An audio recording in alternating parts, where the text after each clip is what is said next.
Welcome to my channel Shahzad pharmacy. प्रोसोटिक tablet से abortion का मसला 100% हल हो जाता है। प्रोसोटिक टेबलेट से अगर एक तरीके से प्रेगनेंसी ज़ाया नहीं हो रही तो उसको और भी 2 तरीकों से इस्तेमाल किया जा सकता है। हमारा आज का टॉपिक प्रोसोटिक टेबलेट पर है। अबॉर्शन के अलावा प्रोसोटिक टेबलेट को और भी किन किन तकालीफ में इस्तेमाल किया जा सकता है। आज की वीडियो में आपको प्रोसोटिक टेबलेट की प्राइस, कंपोजिशन, इसके साइड इफ़ेक्ट्स और इस्तेमाल करने के सही तरीके के मुतल्लिक बताऊंगा। इससे पहले छोटी सी रिक्वेस्ट है कि चैनल पर नए आने वाले दोस्त चैनल को सब्सक्राइब कर लें, साथ बेल नोटिफिकेशन को भी ऑन कर लें। वीडियो अच्छी लगी तो एक लाइक ज़रूर कर दें। प्रोसोटिक इस टेबलेट का ब्रांड नेम है। ये 200 माइक्रोग्राम पर मुश्तमिल होती है। 10 गोलियों की ये पैकिंग होती है। 170 रुपये में हर मेडिकल स्टोर से बाआसानी मिल जाती है। आर्टको फार्मा इस टेबलेट को तैयार करता है। उसका जेनेरिक नेम यानी जो इसमें दवा शामिल की गई है उसकी कंपोजिशन माइसोप्रोस्टोल है। इस टेबलेट के यूजेस बेनिफिट्स की बात कर लें तो अबॉर्शन के अलावा प्रोसोटिक टेबलेट को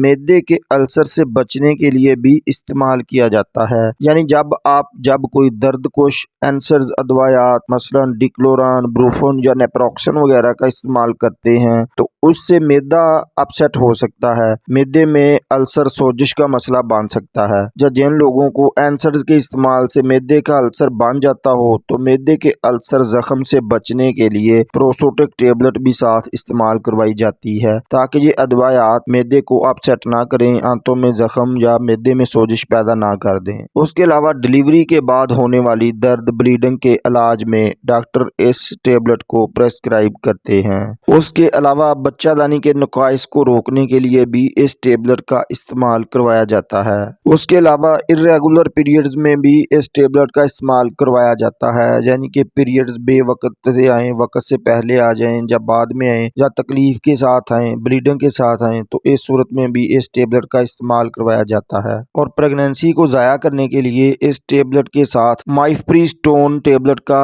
इस्तेमाल भी करवाया जाता है। इस टेबलेट की एहतियाती तदाबीर की बात कर लें तो हामला खवातीन और दूध पिलाने वाली खवातीन अगर इस टेबलेट को मैदे के अल्सर से बचने के लिए इस्तेमाल कर रही हैं तो प्रेगनेंसी की हालत में इसका इस्तेमाल ना करें। इससे प्रेगनेंसी ज़ाया होने का खतरा है। दिल, जिगर और शदीद गुर्दे की बीमारी में मुब्तला दोस्त इस टेबलेट का इस्तेमाल ना करें। अगर आपको इस टेबलेट से एलर्जी का मसला बन जाए तो उसे बंद कर दें। इस टेबलेट के साइड इफेक्ट्स की बात कर ले तो मतली उल्टी की कैफियत हो सकती है, डायरिया का मसला बन सकता है, सर दर्द हो सकता है, चक्कर आ सकते हैं, मैदा अपसेट हो सकता है, ब्लीडिंग तेज हो सकती है, कब्ज का मसला बन सकता है, एलर्जी का मसला बन सकता है। इस टेबलेट के तरीका इस्तेमाल और डोज की बात कर लें। इस टेबलेट को इस्तेमाल करने से 1 घंटा पहले आपने कोई भी पेन किलर टेबलेट, डिक्लोरान, ब्रूफन या पोनस्टान फोर्ट का इस्तेमाल करना है या कोई गर्म चीज का इस्तेमाल करना है ताकि ब्लीडिंग के साथ आपको पेन का मसला ना बने। अगर आपकी प्रेगनेंसी 3 माह के अंदर हो तो आप इस टेबलेट का इस्तेमाल कर सकते हैं। 3 से 4 घंटे में आपका मसला हल हो जाएगा।